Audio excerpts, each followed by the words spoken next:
Get this. You know how we always talk about AI and how it's trained on like massive amounts of data? Right.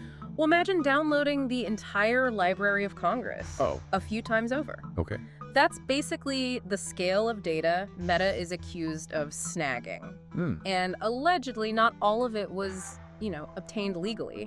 We're talking 81.7 terabytes, potentially full of pirated books. Wow. Used to train their AI llama. Okay.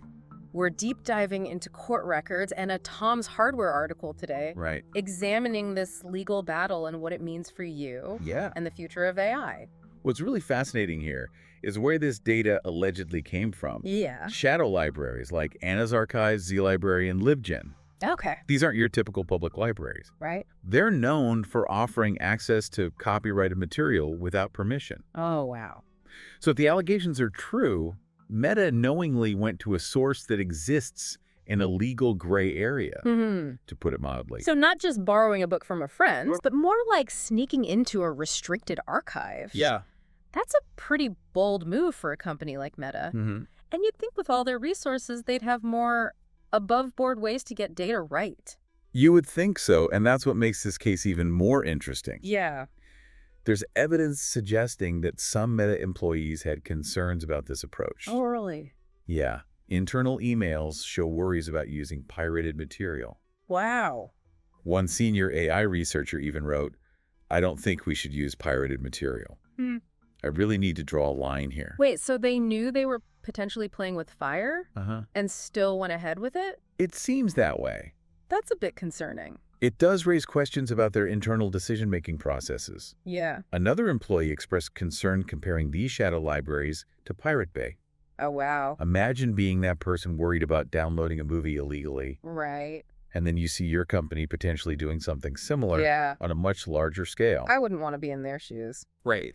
It's like being told to borrow a car without asking the owner and knowing deep down it's not right. Exactly. And it wasn't just a passing concern either, right? No. These emails seem to show ongoing worries. Absolutely, and those worries weren't limited to the ethics of it. Really? One employee was even worried about their IP address Oh, gosh. being linked to all this downloaded content. Wow. They wrote, "Torrenting from a corporate laptop doesn't feel right," followed by a laughing out loud emoji. I don't know about you, but I don't associate laughing emojis with corporate legal compliance. Yeah, that doesn't exactly scream business as usual. Right. But let's back up for a sec. Okay. We're talking about Meta, one of the biggest tech companies in the world. Yeah. Surely someone at the top had to know what was going on. That's a key question. Right. The court documents allege that Mark Zuckerberg himself attended a meeting Okay. where he pushed to unblock access to these materials. Oh, wow. Now, we don't know the full context of that meeting, Right. but it does raise questions about whether the leadership was aware Yeah. of the methods being used to acquire data and whether they condoned them. So potentially this isn't just a few rogue employees Right. making questionable choices. Yeah, But a top-down decision. it could be. That adds a whole other layer to this story. It does. Yeah. And it gets to the heart of how much responsibility companies like Meta have Right. when it comes to the data they use to train their AI. Exactly. If Zuckerberg was actually involved, that really changes things. Yeah. It's no longer just about like one company's practices. It makes you wonder about like the entire AI industry. Right. Are other companies doing the same thing? Well, you've hit on a crucial point. Okay. Meta isn't alone in facing legal challenges Oh, really? related to AI training data. Okay. In fact, this case could be the tip of the iceberg. Other major players in the AI space, like OpenAI and NVIDIA, are facing similar lawsuits. So this isn't just a Meta problem. Exactly. We're seeing a pattern emerge. Okay. For example, a group of novelists is suing OpenAI, Really?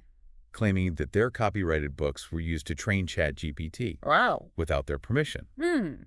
Similarly, NVIDIA is being sued for allegedly scraping massive amounts of video data Oh, wow.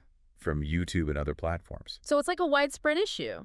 It seems to be. But why are these lawsuits popping up now? Right. AI isn't exactly new. That's true. But the capabilities of AI have exploded in recent years. Right. And so has the amount of data needed Yeah. to train these increasingly complex models. Okay. This has created sort of a gold rush mentality where companies are scrambling to acquire as much data as possible, sometimes without considering the legal and ethical implications. So it's like the Wild West of data with everyone trying to stake their claim. Yeah, kind of like that. But where do you even draw the line? How do you even define what's acceptable and what's not when it comes to AI training data? That's the million-dollar question, isn't it? Yeah. The legal concept of fair use comes into play here. Okay. But it's a very gray area. Right. Especially in the context of AI. Yeah. Imagine you're writing a research paper. Okay. You might quote a few sentences from a book. Right. Without needing explicit permission from the author. That would generally fall under fair use. Okay, that makes sense. But how does that apply to AI? Well, AI systems don't just quote a few sentences. Right. They ingest massive amounts of data and learn from it. Yeah. The question is, at what point does using copyrighted material for training cross the line from fair use to infringement? Right. And how do we ensure that creators are fairly compensated when their work is used to develop these AI systems? Yeah. That could potentially generate billions of dollars in revenue.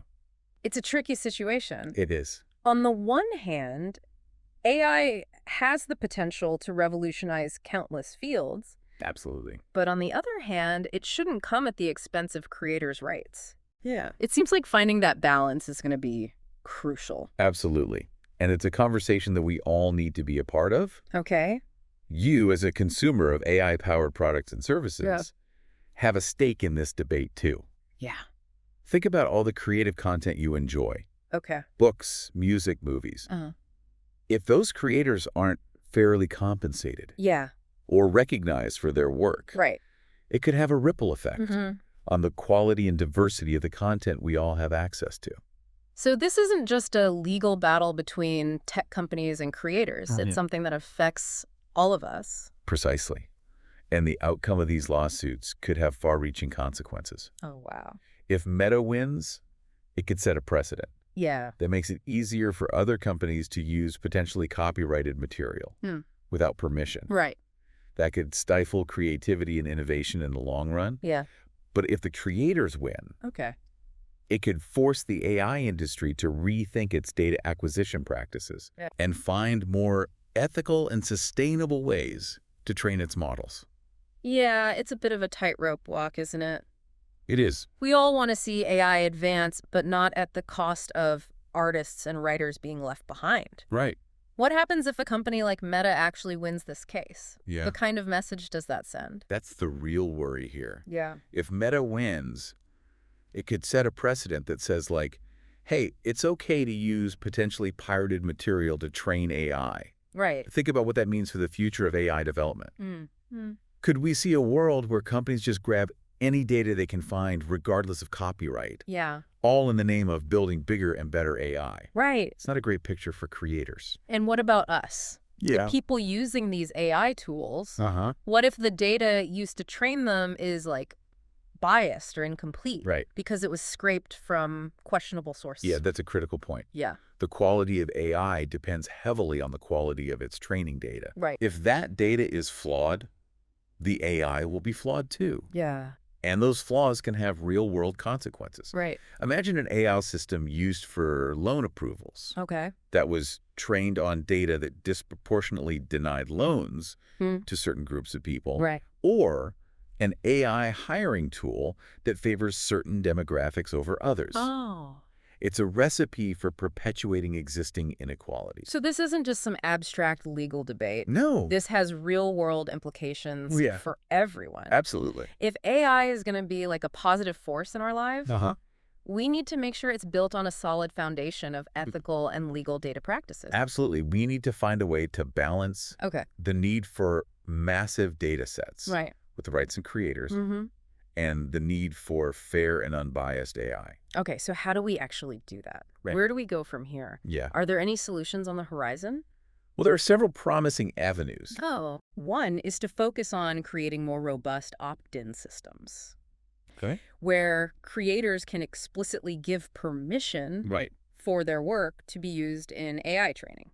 Okay. Perhaps in exchange for compensation. Imagine a system where you as a writer could choose to contribute your work Okay. to an AI training data set Yeah. and receive royalties based on how much value your work contributes Wow. to the AI's development. That sounds interesting, kind of like a digital library specifically for AI training, Exactly. but with everyone on board and fairly compensated. Right. Another approach is to invest in synthetic data generation. Okay. This involves creating artificial data that mimics real-world data but doesn't contain any copyrighted material. Okay. It's like creating a virtual world for AI learning Yeah. without having to rely on real-world data Okay. that might have legal or ethical baggage. So instead of scraping the internet for real books, Yeah. we create a library of fake but realistic books for the AI to learn from. Exactly. It sounds futuristic. It does, and it's gaining traction. It is? It's still early days, but the potential is definitely there. It is. And of course, there's the ongoing work on strengthening legal frameworks around fair use in the context of AI. Right. We need clearer guidelines and regulations that address these unique challenges Absolutely. posed by this technology. Yeah, it sounds like a lot of moving parts. It does. But it's good to know there are people working on solutions. This deep dive has been eye-opening, to say the least. It's definitely a complex issue with high stakes, Right. but it's also an incredibly exciting time to be following the development of AI. Yeah. We're at a crossroads, and the choices we make now will have a profound impact on the future of this technology and its role in our lives. So what's the takeaway for our listeners? Yeah. What should they be thinking about after this deep dive? Well, the next time you interact with an AI system, whether it's a chatbot, a recommendation algorithm, or a self-driving car, remember that it was built on data. Yeah. And the source and quality of that data matters. Okay. Ask questions, stay informed, and be part of the conversation. Right. The future of AI depends on it. Oh, well said. And that brings us to the end of our deep dive into the world of AI training data. Yeah. We've covered a lot of ground, from the legal battle against Meta to the broader ethical and societal implications of this technology. Right. We've explored the potential dangers of relying on, potentially pirated or biased data. Yeah. And we've glimpsed some promising solutions that could shape a more ethical and sustainable future for AI. Absolutely. It's a topic that's far from settled, and we encourage you to keep asking questions, and stay engaged. Yeah. Who knows what groundbreaking AI innovations await us, and how we choose to develop them will shape the world we live in. Right. Until next time, keep exploring, keep thinking, and keep diving deep.